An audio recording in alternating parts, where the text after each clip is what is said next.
Okay. I just kind of want to talk about. So it looks like Joe Biden and Kamala Harris. I swear, she just gets worse by the day. I feel like I actually have like a vendetta against her. I really think she's like the worst, and I hate that like people keep trying to make it out like Kamala Harris is not a representation of a black woman. Please put her in the category for Indian women so that all the L's that she's taking can go to that group because like she does not represent us. Okay, I just want to say that. Anyway, so her and Biden put out some dumbass policy. It's all like, we're going to protect Muslim Americans. And I'm trying to understand, like, what? Like, it's just, nothing makes any sense. Like, first of all, Biden and Kamala are sending money right now, American dollars, to Israel to bomb Palestine. So American dollars are funding the war. This is why you see people on the internet who are in Palestine who are saying, please speak up. Please, Americans, like say something so that your country can stop paying for the war that is killing us. That's why they're asking people to speak up about it. That's why American people in America are trotting through the streets with signs and shit saying like, we don't believe in this. This doesn't represent us. That's why it's the money, the money, the money. It's American dollars that's funding it. It's Biden and Harris specifically that are doing it. So as they like kill the Palestinians are the Muslim people. So now they're making some law. We want to protect the Muslims in America. Okay, so first of all, like, there's a fuck ton of Muslims on planet Earth. There's like so many of them. There's like billions of them. I was watching another video where I was trying to understand a little bit more about like being Jewish and being Muslim and Palestinians and Israelis, Jewish people, whatever. And it's just like there's like I think the on planet Earth there's like 3 billion Muslim people or something, and there's like 2 million Jewish people. So like they're greatly outnumbered, and I understand the want and need for Jewish people to just have some place on earth where they're like, this is ours. Like, I get it. Because, like, that's the same way African people feel about Africa. So, like, I actually understand that and I empathize with that in terms of kind of like the Jewish state. But here's another thing that's very strange. Like, given all the things that are happening right now, and especially like the overwhelming sentiment in America, a lot of people are actually pro Palestine and kind of anti Jewish right now. So, anti Semitism, for once, is actually on the rise. For real. Like, the other things, like the shit Kanye West was saying, I don't feel like that was anti-Semitic. Saying that, like, that football, basketball player, or whatever, saying, I don't think that thing was anti-Semitic. What's happening now, that's anti-Semitism. This is anti-Semitism. Some people are literally speaking out and being like, fuck the Jews, like, we hate the Jews. I still don't feel that way. But at the same time, I think that like the stance that they're taking in terms of Palestine is wrong. It's so wrong, and I completely disagree. But at the same time, I don't support anti-Semitism because like I like the only people that I have hate for are like white colonialists and neo Nazis. Everybody else, I just feel like I disagree with a lot of their shit. LGBTQ issues, trans issues. Like I don't have hate. I'm not a part of like some hate organization toward any of those groups. I just really don't give a shit. Or like even Indian people, I don't like them. I have a disdain for them, but I'm not a part of a hate group. Like that's a difference where it's like yeah, I'm just not like invested enough to hate. Like you would really have to. They're like some of my stalkers. Like yes, I have hate toward them. I think I have like some Chinese stalkers. I hate you. Like whoever you are, I do have hate for you. Yes, Alvin, a lot of hate for him. Like ooh, the let me just not indict myself. Shut the fuck up, Olivia. All right. Anyway, so yes. Like I was gonna give an example here. Like when I remember when I was on the UC Davis campus, and I didn't even know this was a thing, but there was like a Jewish fraternity or something that was on the campus. They had a whole like a house or something, and like legitimately some a group of other kids from some other fraternity tried to burn their house down and put a whole bunch of like anti-Semitic signs and like just dismantled the house one night, and it was, and I couldn't believe that that happened. That was not that long ago. I feel like that was like 3 years ago.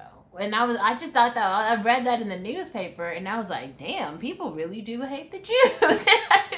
Like I didn't know that was like a real thing, and I was just like, damn. Or even like watching some of the videos from Ben Shapiro, it was like, wow, yeah, people really hate Jews. Like, I mean, I don't couldn't really understand why, but okay, yeah, no, people really hate the Jews. And I was watching some other documentaries about like how historically people just fucking hated Jews. Anyway, not the point though. So it's very strange at a time like now when anti-Semitism is on the rise. They're literally making a law that protects Muslim people. It's just like this doesn't make. And then they're like but they're sending money to Jerusalem or to Israel to like bomb Muslim people. So I guess the point is supposed to be like, okay, so Muslims in America matter, but fuck the Muslims who are in Palestine.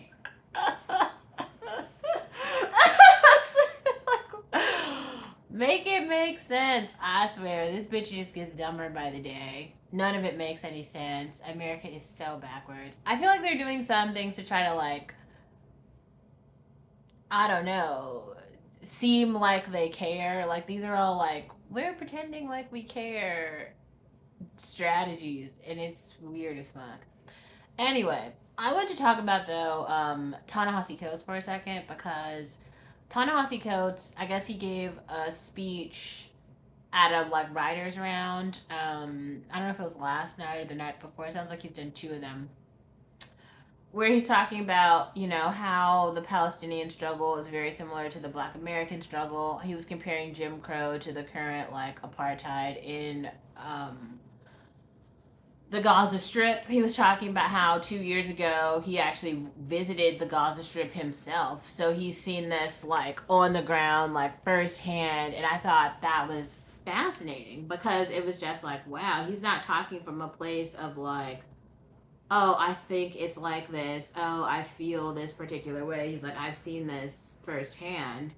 And I'm telling you this because like this is what I've seen, this is what I've experienced. And for me that was really powerful to hear him speak out, because like Ta-Nehisi Coates is actually one of the main reasons I got into journalism specifically. Like I learned what data journalism was from Ta-Nehisi Coates by reading The Case for Reparations.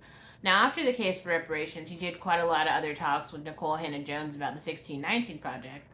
Both of those projects I think are, um, I mean, they're so critical in terms of American history, and I feel like it's very strange to watch so much of the pushback from both of those things. Like, for instance, I don't know if you guys realize this, but like Bernie Sanders has been a very active opposer of reparations for Black Americans, which is very strange. Bernie Sanders is supposed to be like this Democrat who's very progressive, but he's anti-reparations. So is Joe Biden. So I mean, it's very strange to see for people to refer to these people as Democrats and have some idea that they are for the liberation of Black Americans or Black people in general, when in reality, like, they are not. And like policies that they could put in place are policies that would repair, obviously, like reparations, right? Repair damage that has been done in the past. They're opposed to those policies, and people don't seem to either know or care about that, which I think is very strange. I also think it's weird because I saw a post that was basically like, "Oh, everyone wants to complain. It's too difficult. It's too complicated to like get involved with what's happening in Israel and Palestine." And then Ta-Nehisi Coates said, once he actually arrived there and he looked around, it wasn't difficult at all to like understand that what was happening was legal apartheid. That like, wherever you go in Israel and Palestine, there's security officers there who ask you what your religion is, and that dictates where you can go or where you cannot go. And Palestinians are restricted. So he had a Palestinian tour guide who was like showing him around, and they got to a particular street, and the tour guide said, I have to stop here. Unfortunately, I can't go down that street. So if you want to continue along the tour, you're going to have to go without me. And all I can say is like, if you are Black if you are any sort of black, if you are a black American, if you are a continental African, I would like you to know that like you need to know you need to understand what is happening here, because this has happened before and it has happened before to us. And history literally repeats itself because there's only so many paths to and through oppression. And what I mean by that is like there's a really good video by is it the tech dude or something, and I'll put it in the description box again, but he was the first person I saw talk about this like Israel Palestine thing. It was on the first day it happened, and he made such a great point. He said it doesn't really matter what happens in this war because the winners, who are most likely going to be Israel, unfortunately, at least for the first part of this war, I think Israel's going to win just because they have so much backing by American institutions and like European institutions, and like they have to win, otherwise like an Arab takeover right now would be uh it would destabilize kind of the entire world, which I feel like that's happening anyway. It's definitely going to happen, but I feel like it's going to have to happen when kind of China, Iran, Africa have all kind of also had their footing. This is what the racial segregation of the globe is happening, and it's basically complete. The bigger questions are like, what do you do with Europe and America? Maybe they're the new like slavery states because like they just don't have resources. They have IP, like technological IP, and maybe like content creators, possibly, but they don't have natural resources. And actually, at this point, they don't have intellectual property useful for the development of the developing world or advancement of already advanced societies. Like Dubai has incredible technology, like things that they're doing there are pretty great. Obviously, China and all of their AI, TikTok. Those things are not to be fucked with. Like they are, man. And there's just like a sheer numbers game with things that are happening in India and Africa, to where like if you're talking about the future of the human species, the human race, everybody's gonna be brown. So like I don't even know. There isn't really like another thing to say about that. You can have your vote for whatever. You can be on the shade war of colorism. I like mahogany brown. I like honey brown. I like caramel brown. But I mean, as you see, like everybody who's brown pretty much knows where we land on the spectrum, and we all have our own icks and our own racism and our own biases and our own history, geopolitical history, cultural, religious, fucking territorial history, and a lot of it does not align with you, your values, and your beliefs. And so this is why I continue to say we're not going to be able to live together. Like we are unable to cohabitate and share space. I believe on planet Earth.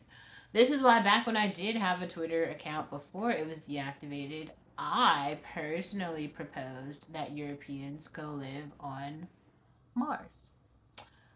I made a hashtag about it. There was like this guy who was like building. He was on his startup had been like funded by Elon Musk, and he was like doing all this shit for like space. You know, like oh let's go live on space.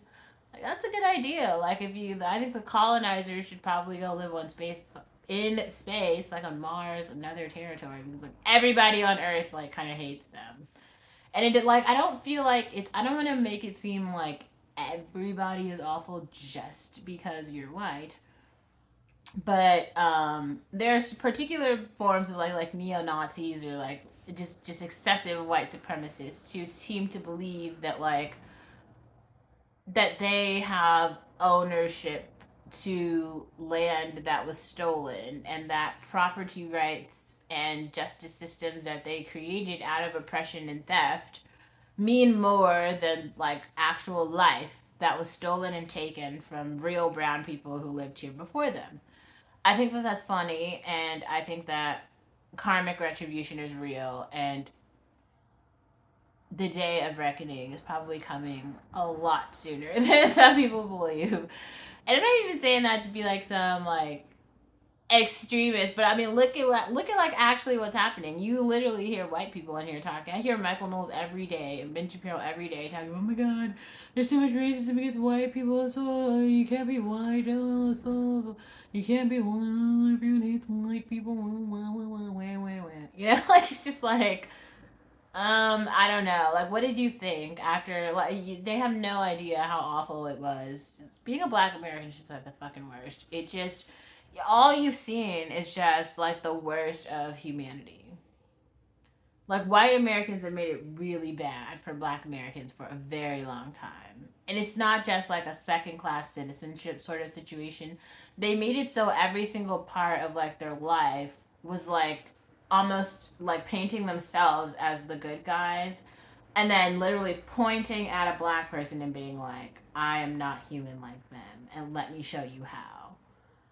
And then they like made movies and films and articles and TV shows and all of these things to try to like promote this image and media to the rest of the world, and they bought it and they packaged it up, they bought it and they ate it like a fucking Frito. They were like num num num num num racism. And it's just like wow.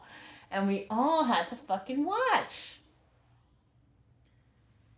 That shit takes a toll on the mental health of black people, especially black women, because the image of black women, the image of women, it means a lot more than the image of men. Men have more value in their tangible things, but women have a lot of value in their image, their beauty, right? So if you have taken away, stolen, repackaged the beauty of black women and marketed it as almost like demonic, hypersexual, and worthless, which is what America has done. What do you expect those women to do? Like, how do you expect those women to move forward? They can't. They can't. They can't move forward, and that's where we are. And I feel like there's these slow attempts to fix it, but um, they're failing. They're failing because they're not actualized. And what I mean by that is we have one society.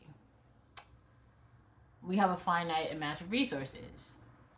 We have like a lot of systems in place which show you exactly how you could get from one resource to another, how you could trade, barter, educate, grow, to establish more wealth, to establish more things. But I